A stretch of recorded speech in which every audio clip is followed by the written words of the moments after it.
Sisters. This haven't been done in Atlanta probably since 2020. So 2000 and since the year 2000, which was Brother Jackson, Brother Kevin Jackson, who put that together. That's when Delbert Blair was alive, Dr. Africa was alive, when Bobby Hemmett was around, when Phil Valentine is still alive, and a lot of other Dr.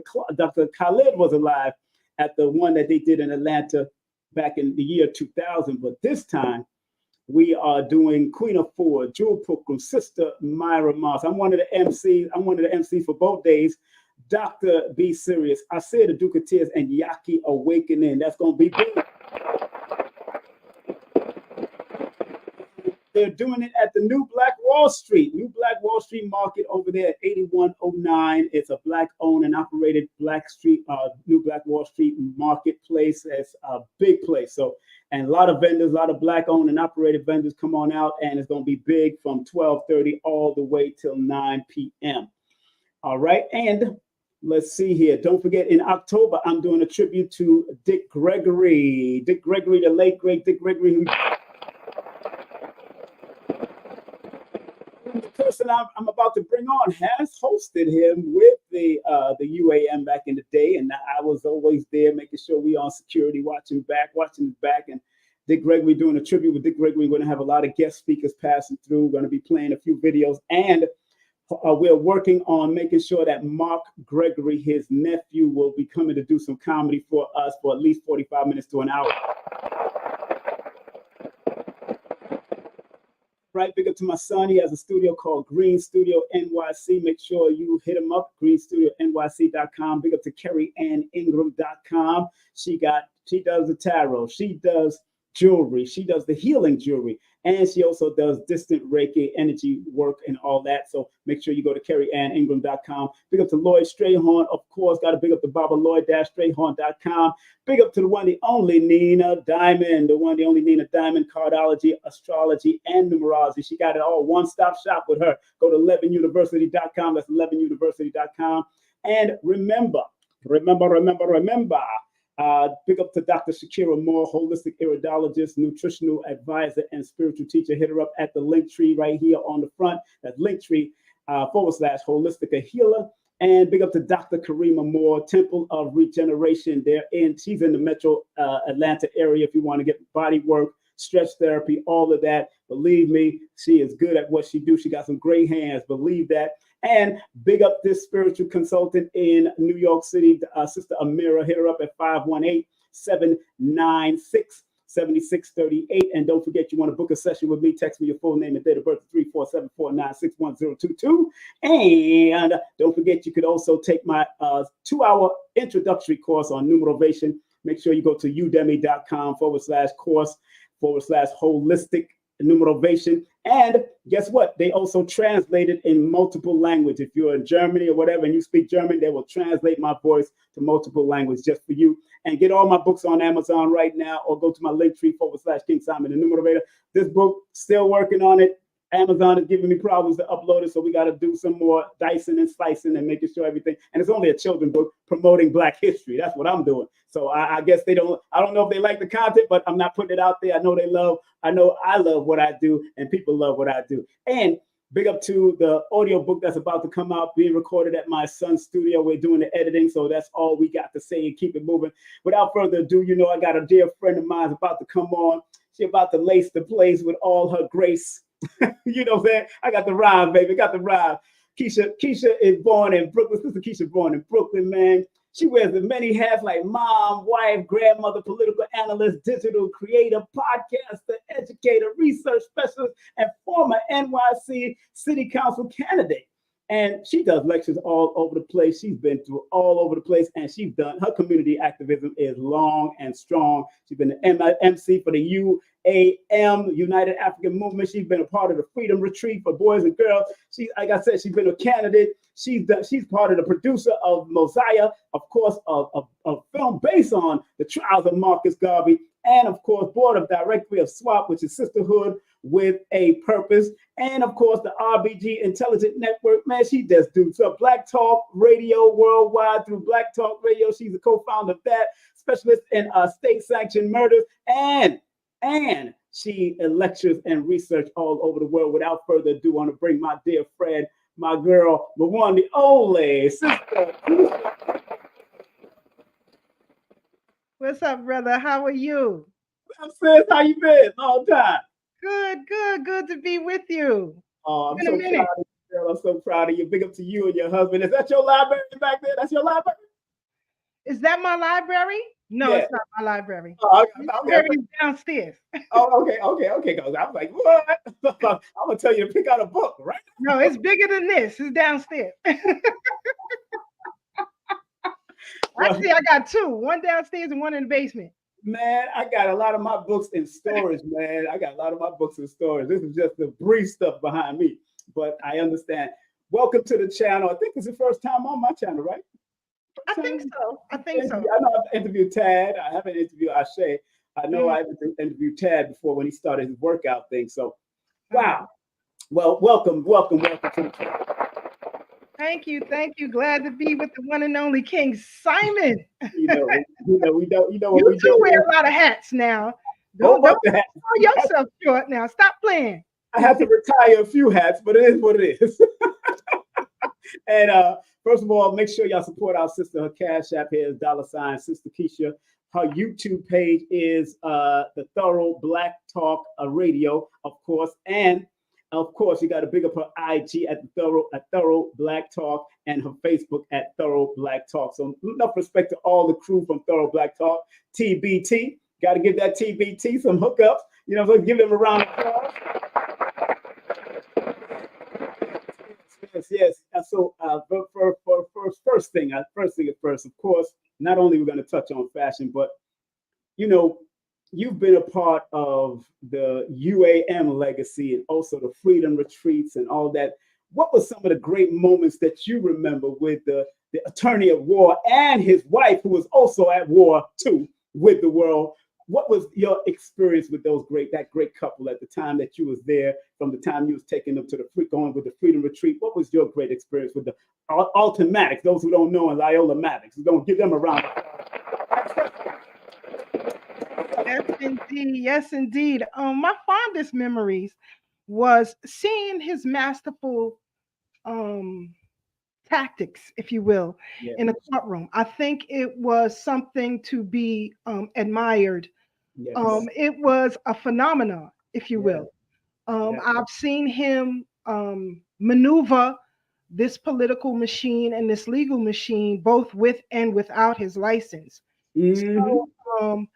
as you well know, it opposed many challenges. However, once you master the game, any opponent, all opponents are beatable.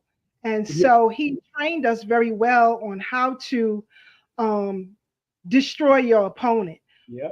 be it politically or legally. So, I am thankful to be under his tutelage when I had the chance to do that. I mean, sitting down, having breakfast with him, and like I said, we got our breakfast in front of us, but a breakfast meeting can supposed to be a half an hour, turn into 4 hours. That was So him.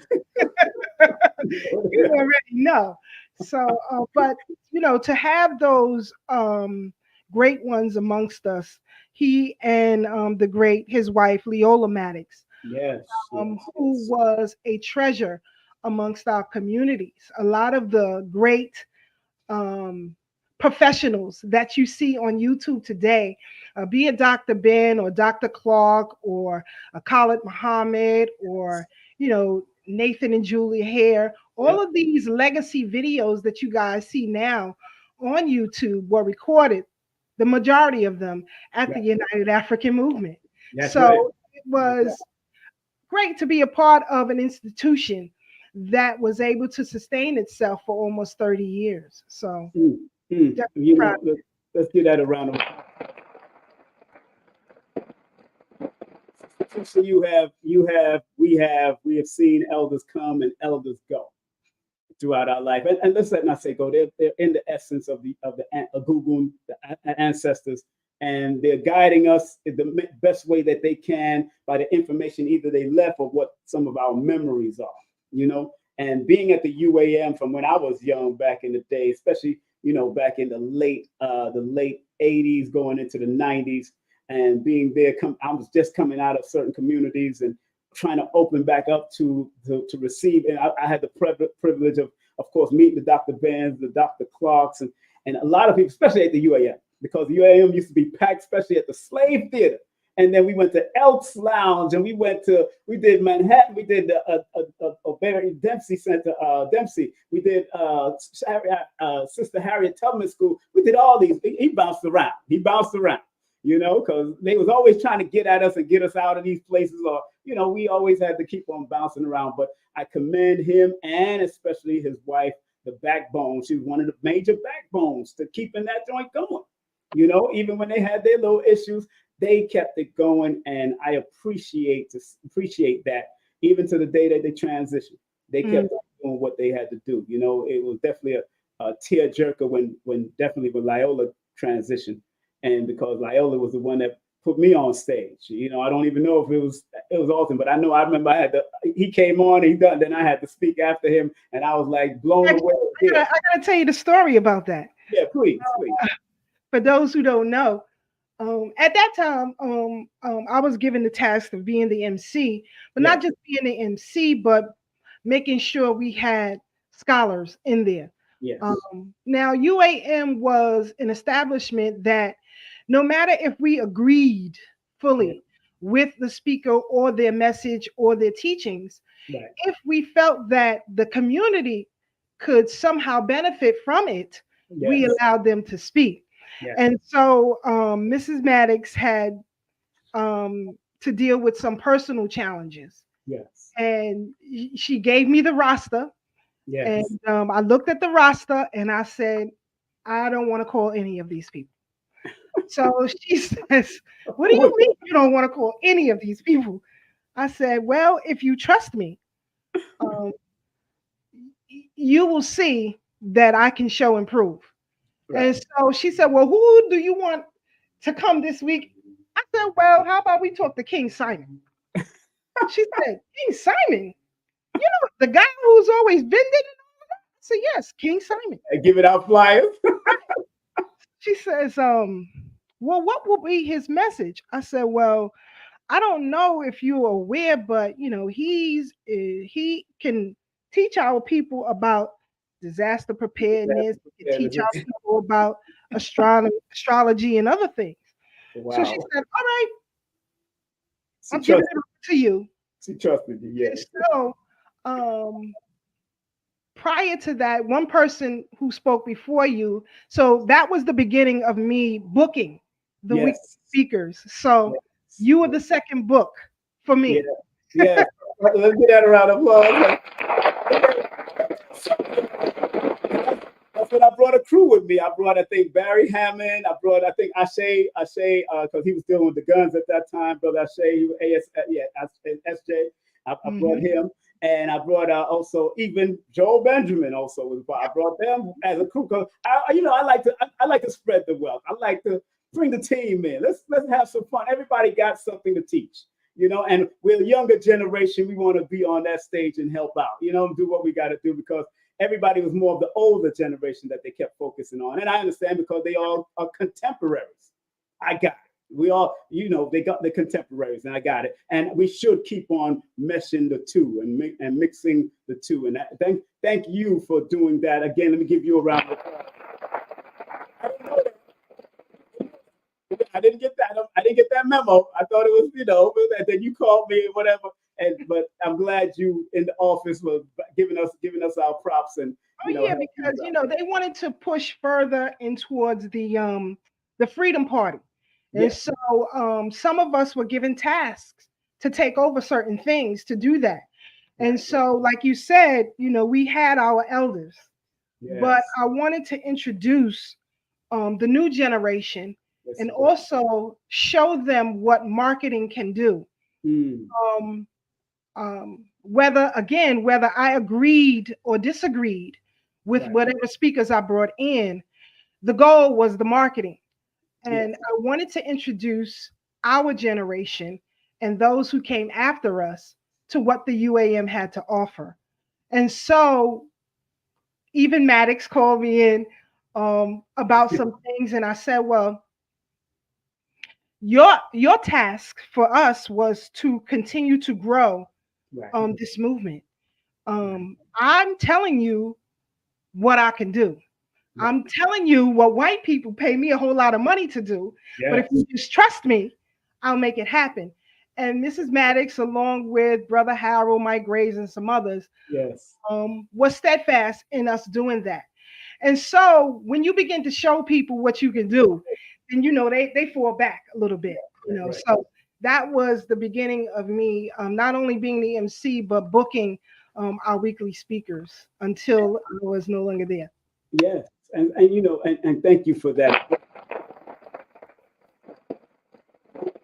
To give you your flowers because you were an excellent MC, as you because I come from the reggae MC and all that stuff. So I've been the MC for years. So to see you handle the stage the way you handle the stage and disseminate information before you bring on the next act and next speaker, it was profound to see sisters do it because there was very few sisters in the radio world amongst us. Right. Remember, I was working for WWRL under Bob Law and all that, and there's very few sisters that was doing the MC. So when I see people like yourself or Sister Sharon Gordon, who does MC, Francine Chin or Vi Higginson, and Pat McKay, and people that is willing to jump on that stage and work it back in those days, and up to as we're transitioning into the MCs of the world, like Miss Jones or Wendy from her time and all that kind of stuff. I love seeing the sisters get up there. I love to see the balance up there too. Man and woman doing and having a good time and doing that. I commend you because you have the gift, you have the voice, you have the presentation, and you have the projection every time you're on the set, and especially when we were doing the ancestral breakdown and going into we are an African people. Yeah. You say that. I had went to a wedding of a daughter of a friend of mine a few years ago, and someone that I knew from the movement knew the groom. And when he saw me, he was shocked, right? He was shocked. I was dressed. I had on I think a tan color dress and heels and all of this kind of stuff. And he says, "Your sister Keisha from you here?" You looking tight. I would have never expect this of you. I said, expect what? So he says, you wearing a dress and you got you be bang bang. They don't know when you put on the bang bang, you put on the bang bang. Right. So I say, well, you know me from the movement. You don't know me in my personal life. Exactly. I think that was one of the problems that a lot of our greats had. Yeah. They did not know how to cut off. When you're in the movement or when you're doing work for our people, you are a warrior. You're on the battlefield, but you have to know how to be a civilian as well. And I think that people really didn't understand that dynamic. And I think that's why a lot of us in this movement had suffered so much because with relationships, if you will, because we did not understand the balance. I have many people in my family who were heavy into the military. One of my cousins who recently transitioned was in naval intelligence for over 30 years. So, he would always teach. He taught me actually how to how to come off of warrior mode. And when you're in civilian mode, you stay in civilian mode. And that was one of the tactics that I would teach our young girls at the Freedom Retreat. How you are in the street is not how you should be at home or how you should be in school. You have to know how to adapt to the environments that you're in. And so going back to this brother, I said, well, how do you think I stayed married all of these years? You really did that home, screaming on my husband and all kind of food. I said, come on now. You stay married. Exactly. And and Dr. Khalid used to teach us that back in the day about the wardrobe. Yes. And the importance of the wardrobe and knowing how to infiltrate different realities with the wardrobe. You know what I'm saying? So you never, sometimes people don't know that Dr. Khalid would dress down in a damn sweatsuit and go into a hip hop concert and just chill with a hat on. watching, but he's moving up and bouncing amongst while dropping knowledge on the Erica Badu's and all that. You had to know how to be able to talk to the people in the streets and in the suites. And because you've been paid to do certain things, even in the fashion world, because your thing goes back over 30 years, you've been in this thing. And we're gonna get into the fashion because that's one of the main topics. I want to get into the fashion because things have changed, girl. Things have changed. But I'm glad you say that because people don't, I've seen some of the pictures that you posted with some using certain parties or events that you threw down, and of course you was able to come off of that, people might say that rough male looking energy, but you could go become female with your Jamaican husband. Big up to him all the time. Yes, respect to him, my brother. Yeah. Of course, I have siblings, I have cousins, aunts and uncles. You really come on now. And you have to know when I was doing work, I was doing work. I was a warrior on the battlefield. Exactly. And I do know how to be a civilian. do you still teach those classes in general? Maybe you should teach a whole workshop on that, man. Now, like online, because I'm on Udemy, and even to teach young girls how to be able to balance it out. It's all about balancing, or young men, whatever. Men and women need to learn to balance it out because a lot of things is off balance, even in the fashion and where we're going to go. Because you and I are old enough, because, I used to throw parties back in the hooky party days. We are old enough to know that there was a certain time and there were certain ways that men and women used to dress. And we know that a lot of the androgynous stuff came out with the Grace Jones, which happens to be my cousin on my father's side. So it is what it is. And Prince and Michael Jackson and, Sylvester, all these androgynous. You think I don't remember these people? And my cousin was a disco diva, and then Grace was doing her thing. My cousin Susie Q was a disco diva. So I seen a lot of this in the modeling agencies that my cousin had and all that. The whole look, everybody going to look like Prince in the 80s and Rick James and all of this. So the fashion, let's go into that because a lot of people are caught up in this new wave of fashion, or you see there's always a repeating or recycling of it. I notice because I see bell bottoms are recycling. I notice too. Bell bottoms. So how did you get into the fashion first and foremost? When did you started paying attention to that you wanted to get into the fashion industry back in those days? Because you've been in it for a while. Yeah. Well, it was by accident, actually. Really? I was in school. My major was police science. I attended John Jay Criminal Justice is my alum. Big up to John Jay. I used to promote over there. So I have an aunt rather, who worked for an apparel company. And we were coming upon, I think, the spring break, if you will. And she asked me if I wanted to temp for her because one of her reps had went out on maternity leave. So I said, sure, I'll do it for you. I did that and I'm still here today. So that's how I got in it. It was an accident. It wasn't purposeful for me to do that. And once I got into it and seeing the aspects and how it works behind the scenes, it became intriguing for me, if you will. So in the beginning stages of me working as a customer service rep for a female's apparel jean company, I tried my hand at what do you call it? Go see modeling. What go see modeling is, for those of you who don't understand, is let's say King Simon has a t-shirt company and he wants to make sure that his t-shirts lay on his customer properly. So if he designs a t-shirt for females, he will have go-sees come into him. Go-sees are models who are there for maybe an hour or two just to try on the garments, take a walk around the office just to see how it looks on a live model. And so that's where I started. And I got in contact. Well, someone from a Black-owned modeling agency reached out to me. And so that's how I got into it. And then I took some headshots and all of this old kind of stuff. And, it wasn't for me in that realm. It's some crazy stuff that goes on Yes. that these models have to endure. Yep. And so I was specifically asked to model plus size clothing, apparel at that time. Right.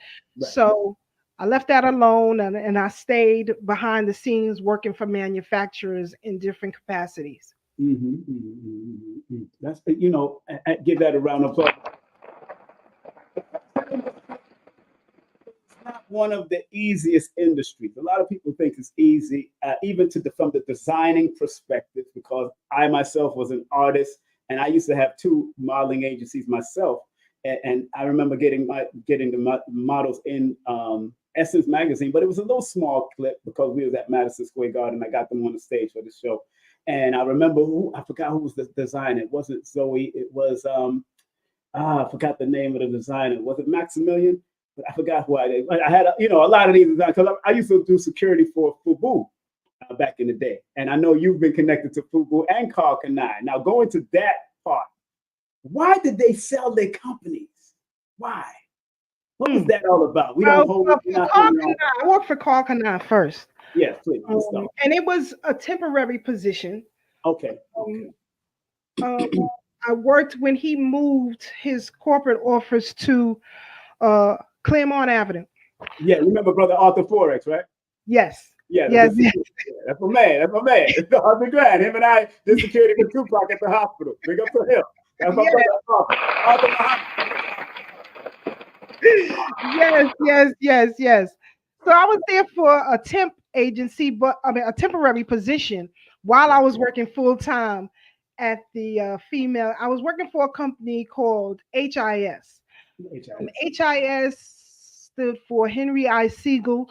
They were the makers of, I don't know, ladies, those of you who grew up in the 70s and 80s, you remember a brand called Chic.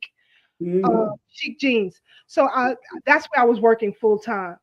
And when I say customer service, I don't mean consumer customer service. What I mean is retail customer service. There is a difference. Retail customer service is when buyers come in to place their orders. Say, for example, you have a store like a Dr. J's, like we have here in New York. They come in every quarter to place their buys. Right. It was my responsibility to make sure that their buys were placed properly with the factories, made sure the numbers were right, and made sure it was delivered on time. So basically, it started a career for me in this industry, and I was only one of very few people. As a matter of fact, I taught the others how to go into this industry and become personal contractors as opposed to working for the company. So at that time, working for Carl Kanai, being a temp receptionist, I was able to see a lot of behind the scenes, what he was actually dealing with to try to maintain that company. So leaving there, I did the same thing for Fubu before they were purchased by Sony. Sony, Samsung. Okay. So, believe me or not, these companies are into fashion as well. Yeah. To tell the truth, most of the clothing and the shoe brands that you wear today are controlled by a handful of corporations. They're just what you call these venture capitalists who come in and take over. If you look at a company like Iconics, I think Iconics, they own Echo, they own so many different brands. I think like 40 brands. So this was happening, and it was a struggle for him. It also was a struggle for Fubu to maintain that, because when you're dealing in overseas markets, as far as production is concerned, the main market being China for apparel, and at that time, China for apparel and Indonesia for footwear. So you would have what we call diverters. And a diverter is a broker who would place the factory buys for manufacturers in the U.S. You couldn't go directly to a production house and have something done. That was never heard of. Right, right, One right. of the reasons is because all of your clothing and footwear predominantly are made in countrysides, very remote rural countrysides. So, for example, in China, you have places like Ningbo and Xiamen. They are very remote areas where Mhm. it's produced. So, when you go out there, it is a feat within itself just to get there. So they always had diverters that would deal directly with the producers to get the goods on time for manufacturers. Now, you have what now today you don't need diverters. You can go straight to a production house and get it done. Mhm. Um, so in that way, a lot has changed dramatically. But the downside to that is now anybody can copy anything that you do, Mm. material based. So, say for example, like I said, if King Simon wants to produce a brand new t shirt or hat, and let's say the color doesn't come out quite the way King Simon would like, well, they don't throw that material away. They don't Mhm. throw that product away. They would sell it off to lesser known manufacturers. So that began the push of companies like, I don't know if you guys remember Payless Of and course. these and all of this. So this is where they come in. They Mhm. came into the picture at because they started to buy up the excess. Okay, Right? wait, hold on, stick a pin right there because I remember going to Payless and buying Stanley's boots and realizing that it was owned by Timberland. Really? This is crazy. I'm like, wait a minute. Timberlands cost this amount, and Stanley boot in Payless is this amount. This is So interesting. what happened? Yeah, they're all owned by the same companies. They're not going to throw that material away. So what happens is, let's take shoes for example, since you brought up the Timberland. Yes. A manufacturer purchases a mold. A mold can cost from 10,000 to sometimes 60 grand, depending on Mm, what it is you want to do. mm, So when you produce a mold and it's duplicated in these factories, right. they begin to take the leather, the suede, or whatever the material is to form that shoe over that mold. Right. Sometimes through human error and machine error, it can pull too thin, right? Or Mm, it can twist the fabric in a way that doesn't form correctly around the shoe. mm, So it cheapens it, right? okay. They cheapen it. So they will spray it with some sort of concoction to give it a fresher look, and Mhm. they will sell it in lesser known stores today. So let me give you all this tidbit. Whatever you buy, I don't care if it's underwear, I don't care if it's top apparel, hats, or whatever. If you can wash it, please do so. Factories Mm. are filthy. They are the most filthiest places you would ever want to go. Trust me. Wow. It's Wash it first. So you got to wash it oh, first, no doubt. everything. Gloves, I wash everything. Everything. You see, once you see it, Yeah. because like I said, they're in these remote country towns, Right. and the labor is so cheap and so long. You have workers who live in these factories. Hmm, So hmm, they may get out maybe a couple of hours a day, but they hmm, remain in these factories. The bathrooms are atrocious. There are literally hmm. holes in the wall, on the floor where they go to the bath. It's just horrible. So Wow. again, a lot of the garments that you wear, please wash them You, before you heard what she said. Wash the you buy. clothing, as my mother taught me that years ago. And being that you say that, Sister Keisha, those that are just tuning in, we are speaking with the great Sister Keisha, man. What a beautiful soul she is. And you can support her. But she is not only a wife, mother, grandmother, political analyst, digital creator, podcaster, educator, research specialist, and former NYC NYC city council candidate. She is also a dear friend of mine, somebody that she's been on the battlefield doing what she got to do. And please go to her Cash App, her YouTube channel. We're broadcasting on her YouTube channel right now. I think we are, right? We're also broadcasting now. You made the connection? Good. At Thorough Black Talk Radio. Big up to brother Ashe. and also brother Tad. Big up to those the partners in vibes, not in crime. Partners in vibes. That's what we do. All right. So IG, hit up at IG, hit up at also Facebook. We're broadcasting on their Facebook channel also. So hit up all of that is right here on the screen, and make sure you spread love. Spread love. Spread love to our sister. The Brooklyn way. The Cash App and everything else is up here scrolling and doing what we got to do to make it happen. You know, what is so interesting about the political dynamics of it? Because I remember having Ram Umar up here. I interviewed Ram Umar. You remember that designer? He got the comedic stuff. He's very good at what he does. He also speaks the language. But he says, what made Puffy or RL, like Ralph Lauren, so important is that they allowed it to become part of the culture. Because if you want clothing to be or last a long time, you have to make it a part of the culture. So you start seeing it in hip hop videos and R&B videos and all that. Talk about that, please. Let's talk about it. Rule number one. Rule number one. That you all know, especially if you want to get into this industry. Yes. You are not selling a product. It's perfectly clear to you. You are not. No, if you go to Apple's IG right now, I'll pick them because everybody know Apple. Yes. You will rarely see product on their IG. What they sell to you is a lifestyle, right? Nike, go to that. I'm telling you, they sell you lifestyles.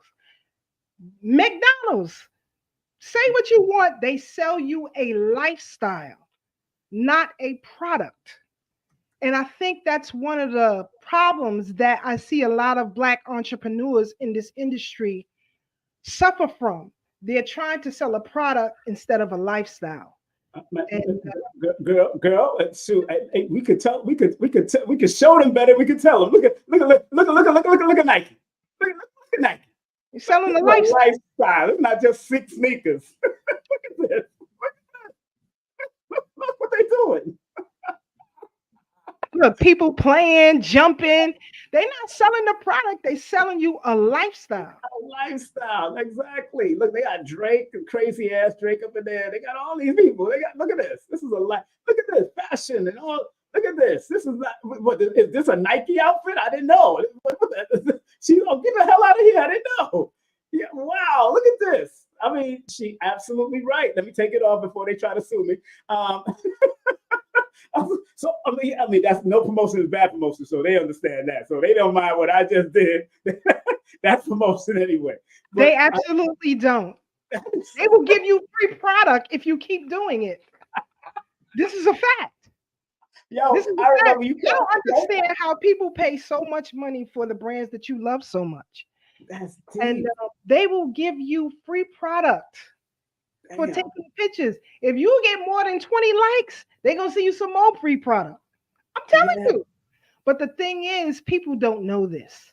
People don't know this. You should never replace something that you bought and it's no longer of use to you. Like if you wear a particular Nike shoe, for example, if you wear the Air Max, if you want to, and then you're running and sometimes you may hit a curb and it scrapes and mess up your shoe. Man, send that thing back to Nike. They'll send you another pair. Look at this. Ralph Lauren, y'all. Ralph Lauren. The lifestyle. I'm telling you. Lifestyle, yo. Look where they at. Look where they dining. They got watches. They're eating food. They going to big, exquisite hotels. This is a lifestyle. Horseback riding. They got horses. They got this guy. I mean, swimming. Let me take this off. Stop playing. The lifestyle that Ralph Lauren is selling you is luxury. It's luxury, yes. See, wow. and you adapt to it. This is the genius of marketing, and that's why I said in our Black Power movement, if we can market consciousness as a lifestyle, so meaning if you have no consciousness, you out the loop. That's how TikTok got so big. They don't care what you put on there. Instagram don't put. Listen, free advertisement. That's all they care about. They're selling you a lifestyle. You have to have Instagram. You have to have YouTube. You must. You'll be out of the loop if you don't. It's a lifestyle. It's not a product. So for all of you young entrepreneurs out there, remember, you are to sell a lifestyle. that hold on. everybody Let me should be show a part. one more. Let me show one more, if you don't mind. If you don't want, if you don't mind. Now, this is from Melonful Clothing. Now, are they doing a great job of selling a lifestyle? How they do from your perspective? Look at that. Look what they doing. You see what they doing? Or are they missing something in there? What they do? The only thing that Melanin Full, because I love this company, Yes. and I wear their product. Yes. The only thing that I would suggest that they do, Mm. have less pictures or photographs of product Oh, and like more this, lifestyle. right here, like this, Walking right? into a King Simon's event, people walking up to Dr. Kaba and saying, "What's up? This is Yep, a lifestyle." that's right. That's what Melanin Full should be selling, not the product. And I Mm. guarantee you their numbers would triple in no time. It's a lifestyle you have to sell. I mean, you are. I mean, they need you as a consultant, girl. They need you as a consultant at least. Yeah, I know a lot of these black owned or melanated owned needs you as a consultant. And when you gonna write your book, girl? Come on, I've been telling you write your book. I'm working on it because, Oh, like I said to you before, yes. this particular book being my first, Okay. Yes. Right. Right. I'm focusing on my time with the Freedom Retreat and Okay. my run for the city council. Right. Right. Right. Um, I understand. but when, like I told you before, I purchased like these, I call them police notebooks. You know, them little pocket notebooks. Right. Right. Right. And I posted pictures in them, and it triggers memories, so I can jot them down and figure out how I want it in the chapters. But I have begun to do that, and it was my first time doing that. Um, I couldn't stop crying. Mm. So powerful because I don't think people understand what we went through Right. to That's right. form a political party here in this country. That's right. It was a lot. So as I was taking the photographs and placing them where I needed them, I Wow. was having a conversation with my husband, and I just broke down. Like, it's just a Right. lot. So to tell this story, this Yes. is just my particular story, Yeah. Yeah. Yeah. this Yeah. whole brings great scheme of it, but it's a lot. So Yeah. yeah, I have begun doing that. Trust me, and Yeah. hopefully, I want it to be completed by the end of the summer. If everything stays okay in my personal life, because my husband has had some health challenges. Right. Right. Right. I've had family members who have had health challenges, and so there is a lot that I am balancing. But Mhm. if everything stays as is, um, Yes. we will be fine with getting this book out to you guys at least by the end of the summer. I'm so proud of you, sister. We're going to take a hard break and come right back with Sister Keisha right here on WKSP. King Simon presents right here.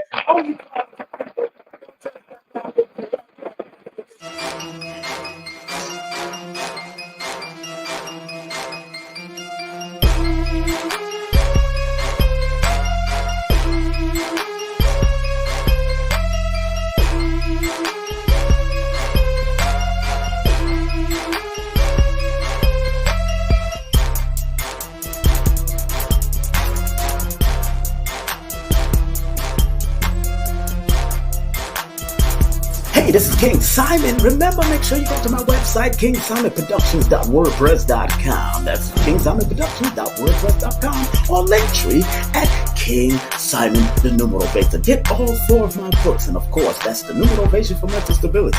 Numbers are simple, people are complicated. Numbers are simple, children's health is important, and no promotion is bad promotion. Just spell my name right. Make sure you get them now on all my links. That's kingsimonproductions.wordpress.com. Go now.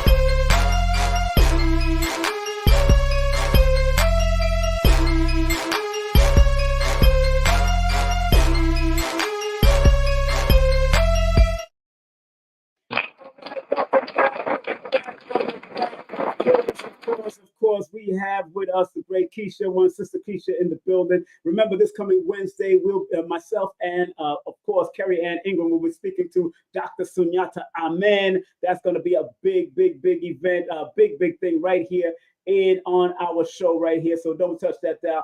We're back with Sister Keisha. Sister Keisha, I got to read the room because you was about to break down again. I know you about to get in. Definitely a lot. It's definitely a lot.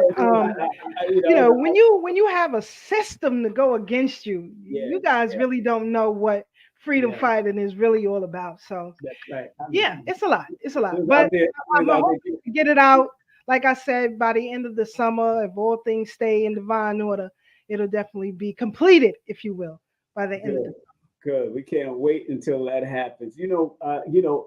Family, those who are just tuning in, and once again, we want to make sure we support our sister, wife, mother, grandmother, political analyst, all of that, digital creator, podcaster, educator, research specialist, former NYC, New York City Council candidate. You got to show her love through her Cash App. It's scrolling on the bottom, but I'm gonna shine it right there. Cash App, $ Sister Keisha. Of course, go to her YouTube. We're broadcasting on their YouTube channel right now and also on their Facebook channel. Thorough Black Talk, and of course, Thorough Black Talk on everything, even on IG. So make sure you support those family because they be bringing some very interesting, beautiful people on their channel. BB 48, whoever came in, I see people were doing that and putting that in the big up to. Of course, I got to get Dr. Baruti back on and his wife. So that's my man, 100 grand out here. Now that I live in Stone Mountain, big up to him. I didn't go to a school yet. I send donations. So that's a good thing, Sister Keisha. Oh man, this new wave of fashion now, it's been varying and going back and forth, up and down, and people don't know what they want to be and what they want to do in this industry, especially because of the quote unquote 72 different genders that they. I don't know how they did that. So I'm still on two. I ain't got And that's three. what I'm saying.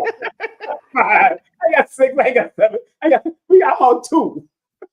How did they do that? I'm not going there. Let's not go there. But the fashion industry seems to be going along with the way. It's political, we know this. And this politics is spreading all over the world, even from the fashion of bleaching your skin. You go to Jamaica, then bleach them skin. You have a Jamaican husband, them go over there, they might bleach up them skin, they might bleach, they look alike. And then you go to Africa, they might bleach up them skin, they might bleach. What the hell is going on, Keisha? What kind of political fashion statement is that from your perspective? That ain't no fashion statement. That's insanity. Good shot. Yeah, but no, she moving. She moving. You know the deal. That's insanity. I don't know. But in 2012, Yeah. we had taken a bunch of children to the Reginald Lewis Museum in Baltimore. They had on display an exhibit of the dandy, black men and how they dressed in the 30s and the 40s. And as we went through the exhibit, I was telling the young children, I said, who were teenagers, I said, in the next 3 years, you're going to see more and more men wearing skirts and dresses and heels. They looked at me like I had 20 heads. It is. Mr. Keisha, you don't know what you're talking about. No man is wearing that. Okay. So when it came to fruition, these young people who are now adults called me and said, "Yo, you was right. How did you know that?" Well, what happened is during the 80s, during the 70s, 80s, and through, I would say, 96, 97. Right. Black men dominated what fashion should look like. Right. That came from, whether you want to believe it or not, how the drug dealers were dressing. Yes. Back in the days with the suits and the gold chains and all of that. Yep. So black men led how fashion was to be displayed on the human male body. After 96, 97, ushered in a movement of where you have white women who came in as designers um, Mm. and changed the entire landscape of that urban fashion culture. Because think about it, back in the late 80s, early 90s, you had brands like Lugs and all who were promoting artists like Snoop, Mhm, mhm. Dr. Dre wore their brand, Jodeci wore their brand. Mhm. Everybody was wearing their brand and everything back Right. then. So once they began to push the need for white females to come in to be designers, they started to change the landscape as far as fashion is concerned. Now, I want you to think about the movies that came out from 97 to, I would guess, your mid 2000s, right? You Mhm. had movies like that series my daughter was in love with. What do you call it? Uh, Divergent, your what do you call those type movies mm, What's that? where What? you had to compete for survival for food and all these kind of movies. You mean those reality? No, the films they are rogue films where people competed for food, for survival. Survival, yeah, the survival. All of these type of movies, you had your Will Smiths with the train Independence Day. You Yeah, had all of these right. movies that were coming in, The but preppers, the they weren't preppers. right. But they weren't right. Hunger Games. Thank you, person Oh, in the Hunger chat. Games. Okay, somebody Dr. said Hunger Games. Strange. Yeah. Boom, thank you. The Say, Hunger say, Games. Yes, yes, yes. All of these films changed the direction of fashion. Prior to that, you had movies like Boys in the Hood, Don't Drink Your Juice in South Central while in the Hood, and all these other movies that were gearing fashion. But that changed, right? mhm.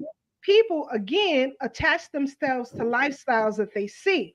Right, right. So once these white women came in and they began to change, that they started to gear fashion toward what they saw was the ideal man. You started to see more jeans, if you will, moving from baggy jeans or loose fitting jeans to skinny jeans, Hmm. because this is what rockers wear, Right, right? right, This is right. what this is what was familiar to them. So they begin to change it in that dynamic. And so, right now, today, you have a lot of white females and males who are leading what you see as far as men wearing dresses, carrying purses on the runway, women dressing as scantily as they possibly can in these one of a kind shows. And what I mean is that you have what you call couture Yes. fashion. Mhm. Couture dictates what regular fashion is. Right. So if couture is of a particular ilk, so will regular fashion. Because again, like I said, the majority of these fashion houses and footwear industries are controlled by a handful of companies. So they are Mhm. not going to change the paradigm too drastic, if you will. They're going to stay within that paradigm. Now, when I saw black men complaining about skinny jeans, you all bought them anyway. Right. So why should they change it? For what reason? Mhm. You're going to buy it anyway. You didn't say no. We're not going to wear that. You are the number one consumers. Black men and black women are the number one consumers for apparel and footwear. That's right. That's right. Period. Mhm. Up until 2021. Now it is the Latino. And What? so, yes. So that's why the essays in them, they ain't going for that. So now you see the baggier, loose fitting looks coming back again Yeah, they because love they're that. not going to go for that. They love that. Right. They You love see that. what I'm saying? So this is how the industry is driven. So if you want to see a change, if you will, you have to make the change. Corporations pay hundreds of thousands of dollars to teams of people to go into the stores and watch you shop. You may think that it's just the old lady or so and so girl just standing next to you in an aisle, but Or they're paid. security guard. Yeah, Security guard. they're paid to watch you shop. This is a Wow. fact. They used to call them street teams back in the days, but now they're called merchandisers. Yes, you got. So they watching you buy merchandise, if you Mm. will. And they get paid a lot of money, 80 grand, some of them, just to watch you shop.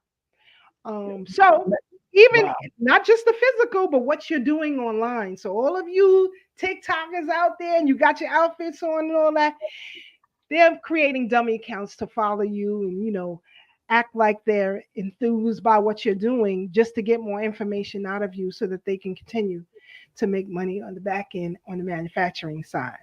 But Wow. China right now is posing a great problem, but we'll get into that. Really, China is posing a great problem right now for a lot of, especially clothing and all that that's being manufactured. Yes, because 90% of the clothing and footwear that you wear is produced in China or places like Indonesia. It's rare that a footwear or an apparel company manufactures and ships out of the United States because Mhm. that is quite costly to the consumer. If, let's say, for example, if Christian Louboutin was to produce his shoes here, if you think $3,000 is expensive, it will cost you double that amount to produce here in this country. The reason is because I don't want to push too hard into it, but Right. with NATO, the agreement was that Asia would be the dominant producers of apparel Mhm. footwear. So it's Mhm. really getting out of that right now. And so, being that you had former President Trump, if you will, say that he wanted to put a freeze, if you will, on NATO, what China has done is, and this plays into why you all are paying higher costs for everything right now. It used to cost a manufacturer maybe $10,000 to ship a container of footwear into the United States. It will go into places like California or Maryland, and then it ships out to wherever the stores are. So what China has done, and it takes 120 days to produce Mhm. these Mhm. big manufacturing houses. And to get it on a vessel, it's no longer $10,000. It's now 30,000 and better. And Wow. so, yes, and so they're going to push that cost onto you, the consumer. So you say, well, if it only costs Jordan $28 to produce a shoe, why am I paying 250? That's why you're paying 250. Oh, That's wow. why you're paying 250. They're going to push the cost back onto you regardless. And this is across the board, not just fashion and footwear, but as you see in your grocery stores, Yeah. these containers are costing these retailers and manufacturers big. China is not playing with the U.S. anymore as far as that is concerned. So you're going to pay for it, and that's Because what you. America still owes them money, as usual from back in the day. We remember that. They've been owing them people money for a long time. Now, with the fashion production, why hasn't, from your perspective, why hasn't America set up factories and have their people work the factory, sew and do all that kind of stuff? Or are there any of us that want to do that? We used to.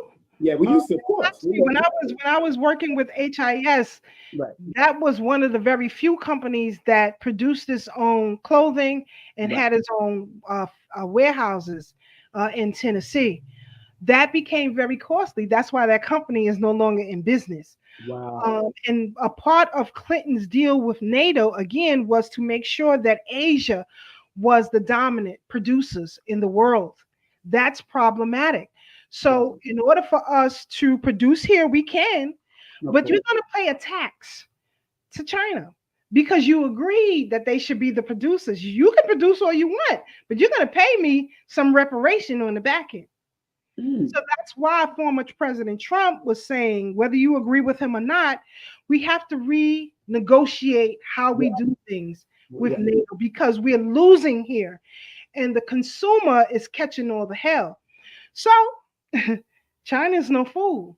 What they've Okay. done now is now a lot of small entrepreneurial companies, they buy from wholesalers Right. and not from production houses.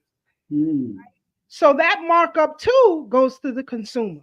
So if Mm. King Simon, if he wants to produce t-shirts, there are wholesalers in Atlanta he can go to and buy wholesale t-shirts.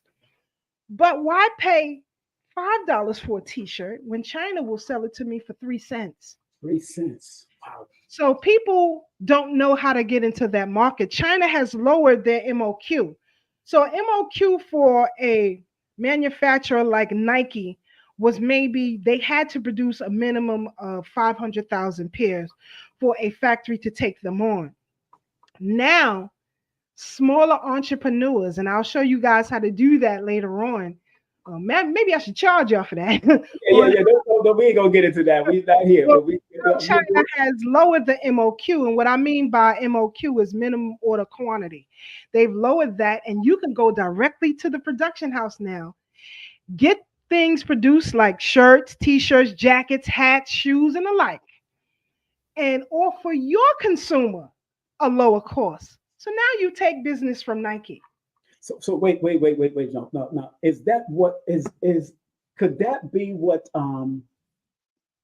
Teesprings and Custom Inks are doing? Getting the t-shirts wholesale from China and then selling it back to us like it's wholesale, like they're doing. Like you could purchase a certain amount from Custom Inks and person about your own self-produced t-shirt. If I wanted to put my logo here, I could go to Teesprings. Are they getting those t-shirts from them? More than likely. More than likely. More than likely. And now that China, for anyone who sells apparel or footwear, I can get you directly with a producer and you can get your shirts and hats. You can get hats made for like 3 cents. We got to talk offline. We got to talk. What do you call it? We talking offline, Keisha. What do you call those trucker hats with the mesh in the back? You know what a trucker hat is. Yeah, of course. Yeah, you can get those produced right now, straight directly from China right now. You don't even have to deal with wholesalers anymore, guys. And if you want to sell shoes, if you want your own shoe brand, they'll do that for you too. We got to talk offline, Keisha, because I know they putting it out, but they putting out their stuff. But there's something. If they're putting it out on Instagram and promoting it, then it must cost. They must cost a little bit more less than what they're selling it for on Instagram. Also, it has to be. Not necessarily. No, really. Those are Chinese. Those are like Temu. Temu is selling all this, and it's a Chinese-owned company. Let's get real. Temu, yeah. Temu. And I can get you. Forget Temu. I can tell you where Temu get it from. How about that? Dang. And they're advertising. They're even advertising on Instagram and TikTok. But because we don't know this industry, you don't know to look for it, so it's not coming up in your algorithm. Oh, so okay, we gonna talk, girl, because I need to produce some stuff. Because somebody, let me tell you the scenario. A friend of mine had an experience with somebody that they went and got things for Temu for a certain price and then sold it to them for like $300-400 when it was actually $5. You see what I'm saying? You don't have to do those things anymore, family, because China sees what the U.S. and the world is trying to do as far as this industry concerned. So they think, we'll go right, we'll make it smaller. And now you have companies like Actively Black who are doing phenomenal. Companies like Rock Deep that I'm wearing, F&P Accessories and others who are doing phenomenal. And what's happened now, because Actively Black has formed an investigation for a lawsuit against Google, Amazon, and Fabletics. Because let me tell you how devious these fashion houses are. What they have done is, say, for example, if I Google Actively Black sweatshirt or Actively Black leggings. I'll use leggings. Ladies, we wear leggings. Actively Black leggings, instead of Google taking me directly to Actively Black, or that being the first application on the search, they were gearing consumers to companies like Fabletics and Amazon. And they had nothing to do with Actively Black, and they are stealing consumer dollars that way. A lot of companies do that. You guys have no idea what's done to divert retail traffic from you Wow. independent entrepreneurs in this game. It's a lot being done. It's a lot. You need to do a whole workshop online, or make and like I said, chart do different three segments. I mean, Lloyd got few classes on Udemy, and they translated it to multiple languages. I'm telling you, and you get your residuals every month. I'm telling you, you need to do a production class. You really showing them how to do it, 3 levels, 101, and all that, and then get your little residuals from that because you teach it, and and do a real live workshop. But before we go, because I don't want to keep you, I know you got family, you're doing your thing. I want to talk about the Marcus Garvey film that you're supporting. You're associate producer of that film, Mosiah, a short film based on the trial of Marcus Garvey. And I was looking for it. Is it airing online yet, or what is it? Where is it? Because I couldn't find No, it. it's not. It's not available online or in theaters. And what I am is an associate producer. Yes, So for those of you who don't know what that means, we provide the funds. that's How it. about- Money. Don't Yes. ask me for no acting jobs. I don't know nothing about that. You got to talk to Brother Gerard about that. I know nothing about that. I just provide the funds. That's it. I'm the money girl. But Right. anyway, so Talk about it's making its round throughout the film festivals around the world. I think they're in the UK this week. Okay, good. So if you follow Messiah the movie on Instagram or on Facebook, whatever, you will see the schedules for various film festivals that you can attend.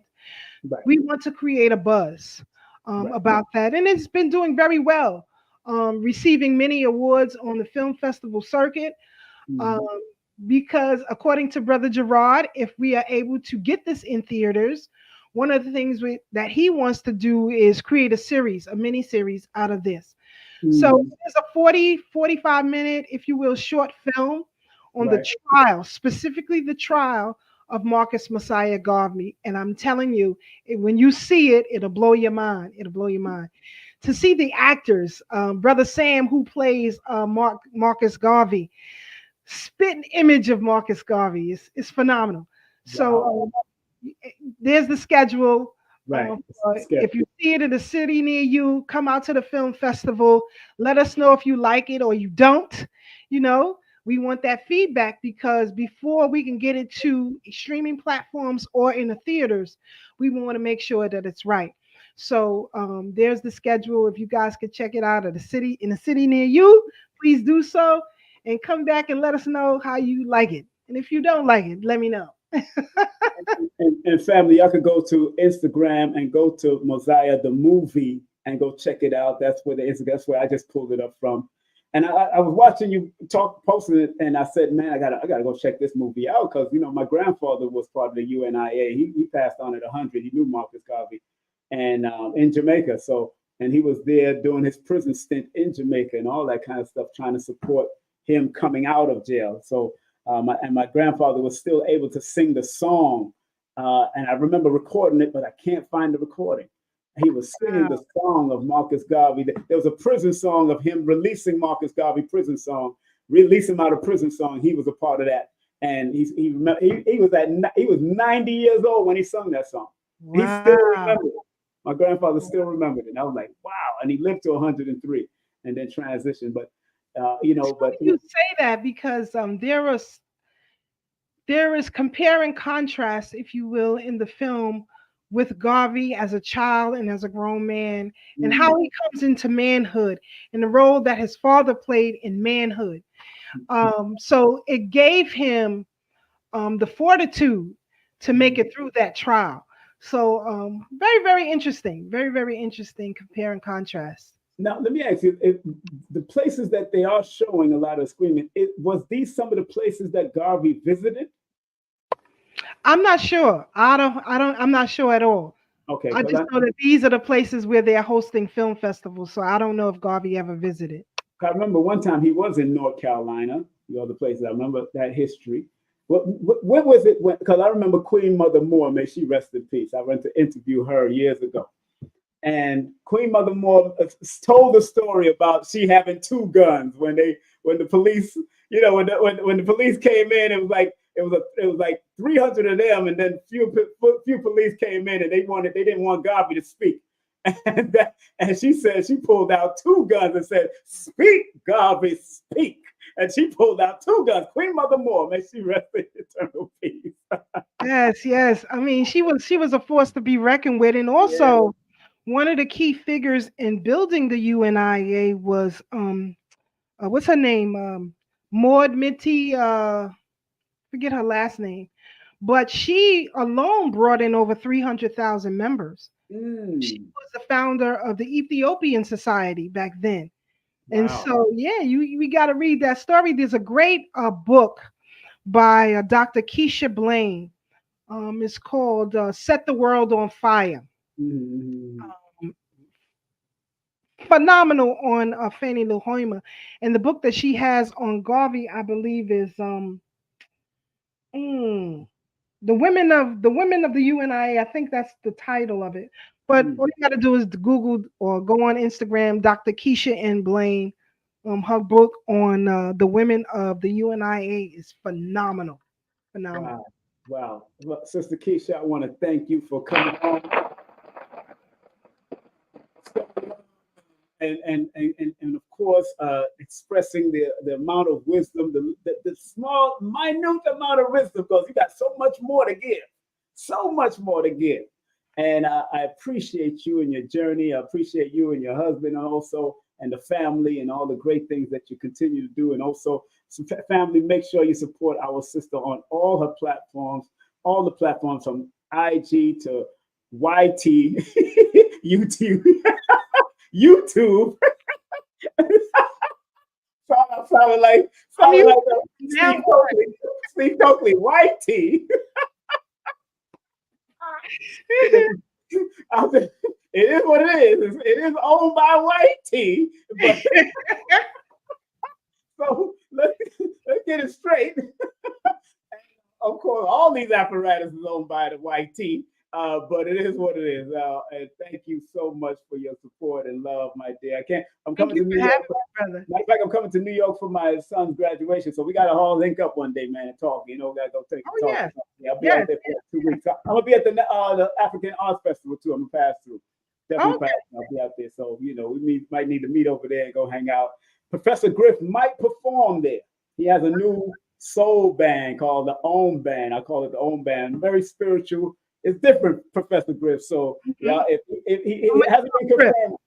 It hasn't been confirmed yet, but he might be coming back because Griff used to come to the UAM. Griff used to come to the UAM also, remember? He was a heavy fundraiser for the Freedom Retreat for Boys and Girls. Yes, Heavy. back in right, exactly. You gotta give respect where respect is due. Oh, he loved y'all, man. He It's loved okay y'all. to change music. I mean, right now, well, for the past few years, I've been heavy into country music, black country artists. Woo, Lord, you like Beyonce sound good to you? Beyonce sound good?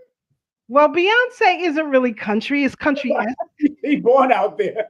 country-esque, if you will. But the genius of that, you got to give her props. The I genius gotta of give him that, props. she was, in order to solidify herself, Yes. now a country artist. What did she do? She did duets with two of who they say are their greats, well, Dolly Parton and Willie Nelson, right? She did it with them? She did it with Yes, on her album. I have that one. And then when I was telling people 3 years ago, these black country artists that was going to take the world by storm, don't listen to me. Who did Beyonce record with? Duets with all of those country artists that I said was going to take the world by storm. So get into it.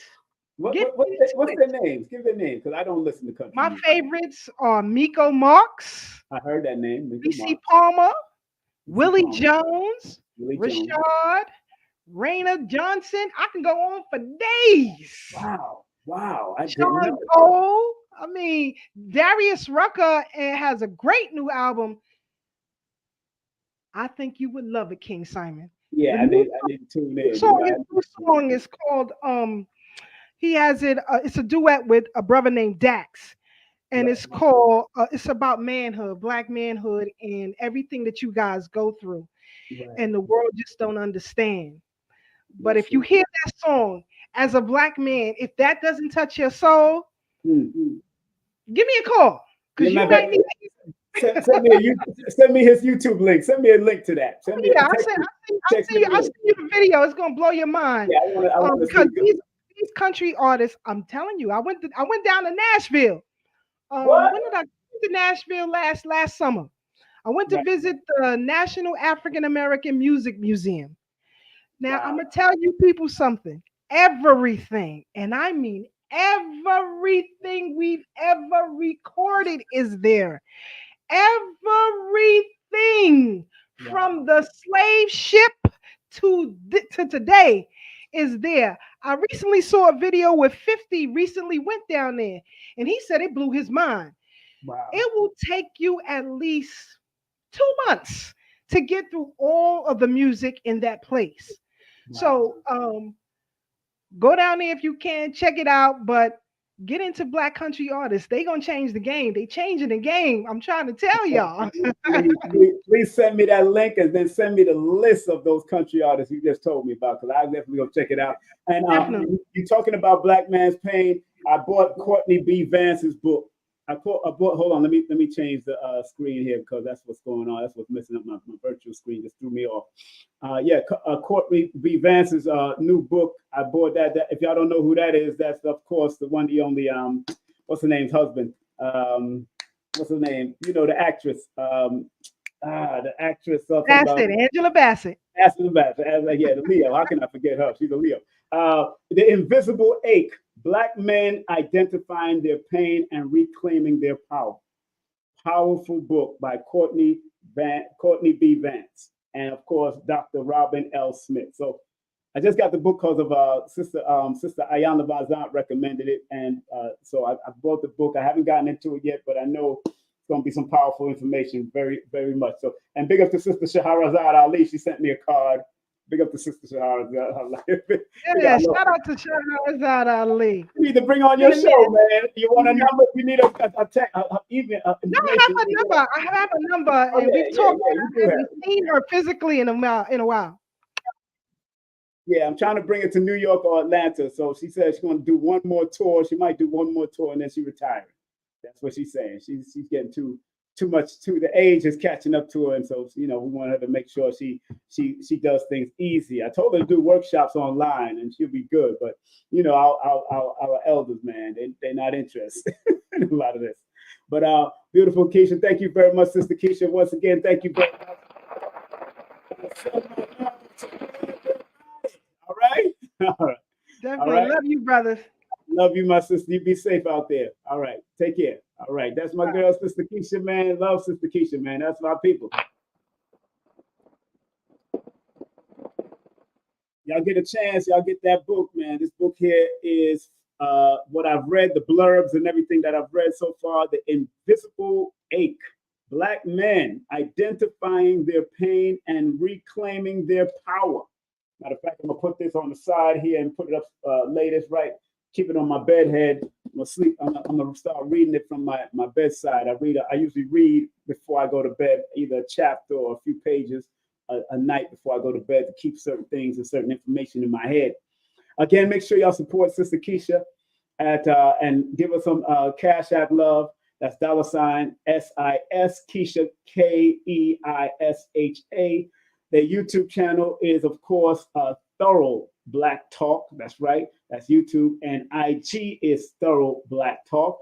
Facebook, also, the Facebook is Thorough Black Talk. She just texted me. Thank you. And family, man, very profound information. Make sure y'all rewind this and play this over again. Remember the Mosiah Garvey movie is out. Mosiah, the movie is out. Make sure you go to the Instagram for that, Mosiah the movie. So it might be playing in one of your film festivals around the world, anywhere in England, because Garvey was in England, America, throughout the Caribbean. He did his thing, so big up to the late great Marcus Mosiah Garvey, and a big up to all of y'all. I hope y'all got a chance to like, subscribe, and share. I hope y'all did get a chance to like, subscribe, and share, and even comment, because as long as you're respectful with the comment, I'm respectful to you. All right, that's just how it is. All right. I was going to do a call in, but now, you know what? I'm not going to do the call in, not today, but maybe tomorrow I'll probably do a call in with y'all because my sessions are going to be activated tomorrow. Of course, I wrote on the board, I'm more than likely going to we're going to do something on this tomorrow, or I'm going to do I'm sorry, the new motivational perspective of saying I'm sorry. On the board, I have make moves or make excuses. That's life. Either you're going to make moves or make excuses. I have the new motivational breakdown of that on the board because usually I write things. If my head says to write, I start writing. So I heard Brother Minister Nori speak on it again about making moves. Either you're going to make moves or you're going to make excuses. And we want to keep on making moves. The universe is about motion. All right. So family, on that note, I'd like to thank all of y'all for coming on, people on IG and everybody that came on. I want to thank all of you for coming in and enjoying the podcast or the show with our dear sister Keisha, who has been a great friend, a great person overall. And I love her family. Her husband is a great dude, man, great brother. And enough respect to Brother Tad and Brother Ashe, all of them that are part of the Thorough Black Talk.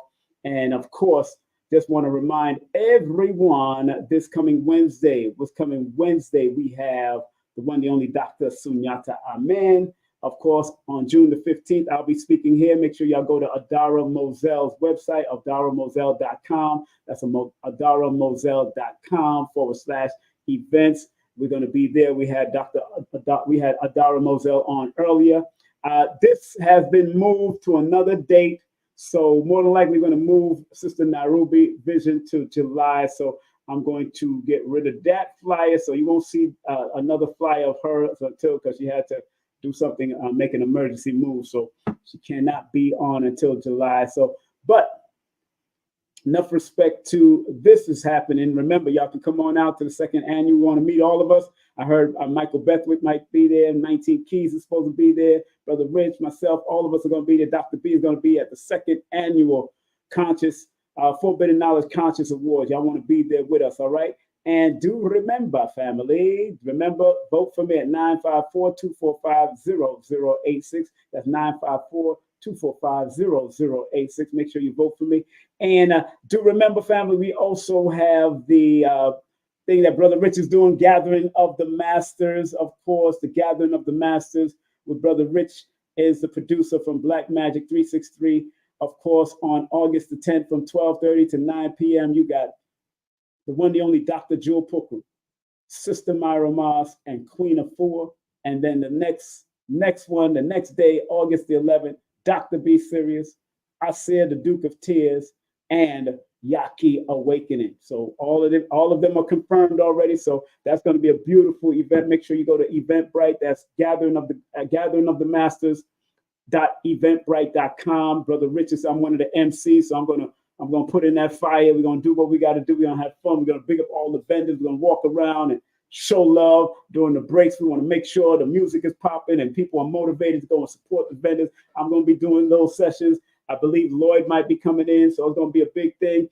And we're going to do the same thing in October. We're doing a tribute to Dick Gregory and, of course, Baba Ashra Kwesi at a new venue in Stone Mountain Village, Matter of fact, it's a new venue, and I'm going to be speaking to the owner this week to make sure we lock in those dates and put in those deposits and make it happen, because I need to have those dates locked in. Big up to my son and his Green Studio NYC.com, him and Brother Jeff. And do remember, KerryAnnIngram.com. Hit her up for tarot spread, also her jewelry, and also her Elevate Your Physical and Mental Well-Being with Distant Reiki Energy Healing.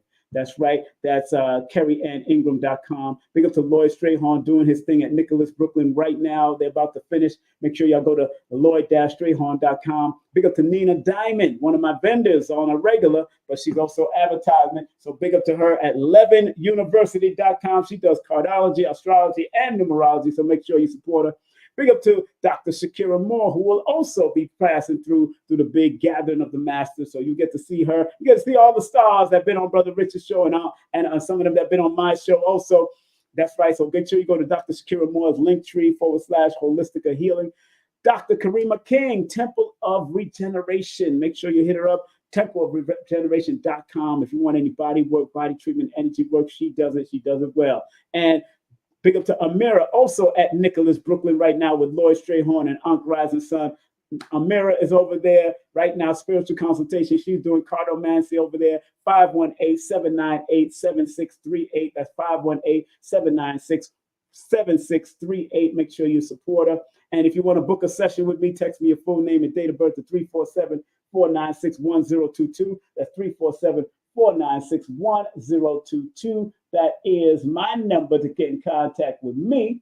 And of course, don't forget, make sure you go to udemy.com to /course/holistic numerovation if you want to take my introductory 2-hour course on Udemy. And don't forget about my books being sold on Amazon and through my Linktree /King Simon Numerovator. This book is coming and this audio book is coming. So, hey, we're going to have a great time. We're going to have a funky good time. What up? We're going to take it higher. We're going to take it higher. It's all about taking it higher, man. We're taking it higher, taking it to other levels, man. Remember, this is King Simon Presents Only Quality People and the Numerovation Nation. That's right. We broadcasting, and we're still broadcasting on, of course, the Thorough Black Talk. Big up to them. We're going to close out with prayers, of course, affirmations and prayers like I like to do. Y'all know how we do. We close out with the affirmation of Dr. B. I forgive myself, my family, and others for imperfection, and I am thankful for my life. And please, Universal Creator, know in my heart that I love you. Please protect me and this planet on which I live now. Please open my mind, my spirit, and my soul to receive only truth in your love now. Thank you, Dr. Blair, for that. Thank you, Dr. B, for your previous affirmation. And family, have a great day, afternoon, or evening. And thanks again for Sister Keisha for coming in and rocking the place as usual from her great analytical perspective. Take care. Have a great night, afternoon, evening, wherever you may be on this planet Earth. Be safe and be great. Thank you. Content disclaimer. The views, comments, and opinions expressed by guest speakers or authors on this YouTube channel do not necessarily reflect or represent the views and opinions held by this channel's broadcasters and its sponsors. Parental guidance is advised. Copyright disclaimer under Section 107 of Copyright Act of 1976. Allowance is made for fair use for purposes such as criticism, comments, news reporting, teachers, scholarship, education, and research. For fair use is a use permitted by copyright statute that might otherwise be infringed.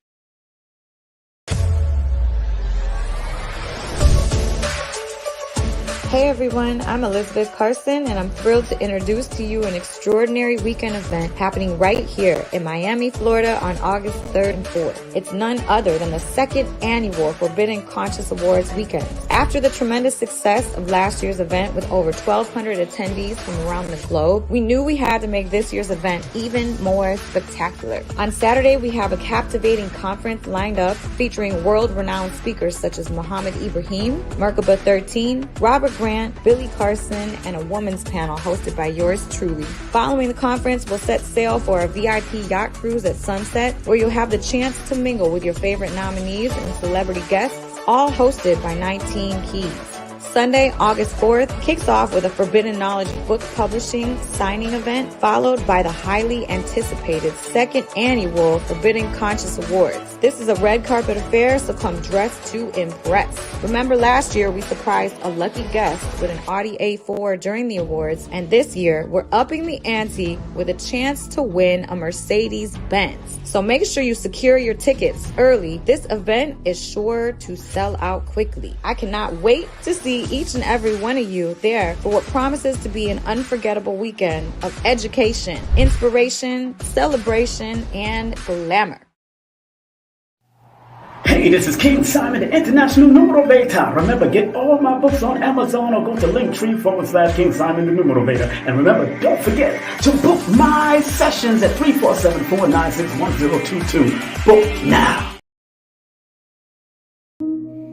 So remember, our job as studiers of these metaphysical, esoteric knowledge is to help enhance people to be better.